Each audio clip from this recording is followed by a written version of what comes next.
Tingnan natin mga idol ang tira ng tindiro ng isda sa Pangantukan Bukidnon mga idol ha. Si Rinrin nagtitinda ng isda na makahawak lang ng tako pag may tournament. Ayan. Pumutok ang Diyos tinira mga idol. Sinigundahan ng Tris. Nako. Pinabreaking lang ang kalaban mga idol. Walang pumasok. Inumpisahan sa 1 hanggang tira 4 na si Rinrin. Ayan mga idol no. Medyo nakasapatos pamato sa 5. Tingnan natin kung may pasok ni Rinrin.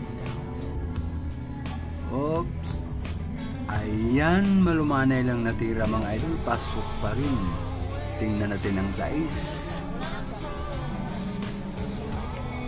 Ayan, dumadaan talaga sa highway ang 6. Sa gilid lang ng misa. Ayan, tira city na 3 bulan na lang mga idol. Ang galing talaga ng tirador ng nagtitinda ng isda mga idol no. Aywan ko lang kung palagi tako ang hinahawakan nito. Panay swak siguro ang bula sa butas. 2 bulan na lang mga idol, pinabreak lang ang kalaban tas inubos na. Hindi pa pala. Tingnan natin kung maubos pa sa tira Gis. Ang kalaban niya pinabreaking lang, pinasargo lang.